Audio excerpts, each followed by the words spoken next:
हमको गए भैया छलांग न मार दी। अभी हम लोग यहाँ खड़े हैं कि आपको पढ़ाया था कि ये गुप्तार घाट है, लेकिन इसका पहले नाम था गोप्रतार घाट। अभी कहीं कहीं बोर्ड पे लिखा हुआ है, अब लिखा है नगर निगम ने गोप्रतार घाट। तो यहाँ दो चीज़ें मान्यता थी कि एक तो राम जी आखिरी समय पर गुप्त हो गए थे, उनके साथ अयोध्या के कीट पतंगे, जानवर, इंसान सब चले गए थे।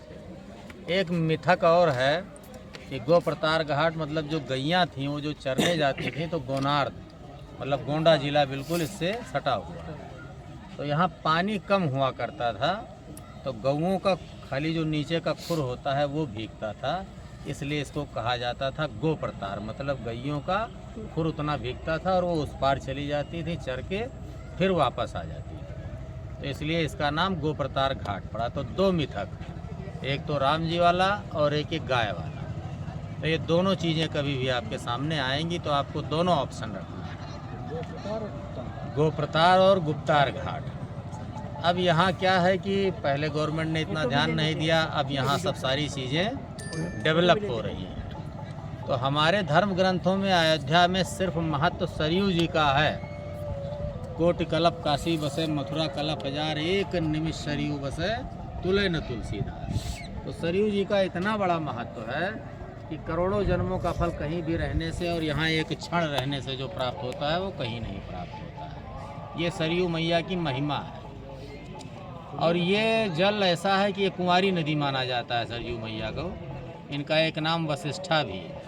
वशिष्ठा है सर, बता। ठीक है, वशिष्ठ जी के। और एक और आपने बताया था सर। और एक इनका नाम नेत्रजा है। नेत्रजा, हाँ। ये नेत्रों से निकली थी, तो इनका 3 नाम हम लोग कहते हैं। जी सर। यहाँ सरयू जी कहते हैं, इसके थोड़ा पीछे जाएंगे तो घाघरा है।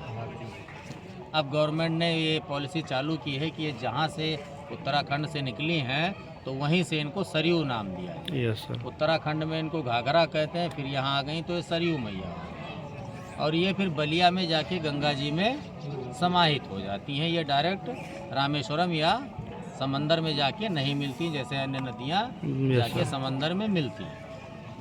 और सरयू मैया ऐसी हैं कि आप इनको ऊपर एकदम शांत देखेंगे, लेकिन नीचे बहुत तेज चलती हैं। और इनका तेज चलना इतना तेज होता है कि वो नीचे से बालू कैसे काटेंगी वो आपको पता भी नहीं चलेगा।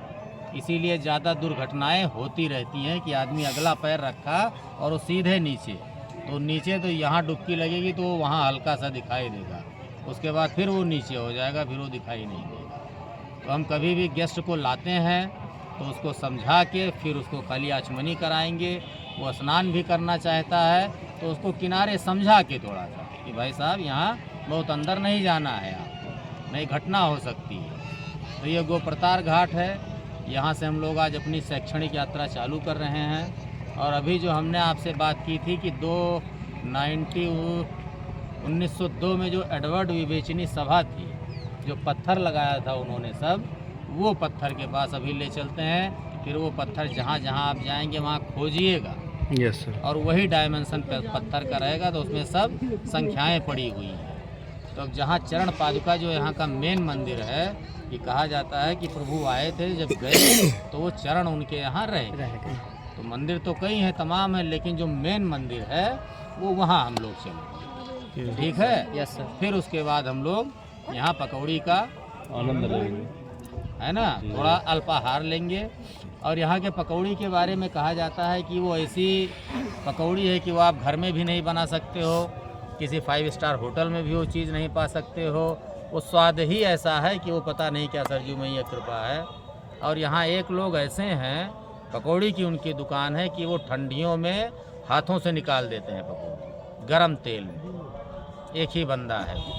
तो अभी उनसे भी हम लोग मुलाकात करेंगे। अब हम लोग चलेंगे चरण पादुका की तरफ। ठीक है। तो बोलो एक बार, श्याम रामचंद्र की जय, सरयू मैया की जय।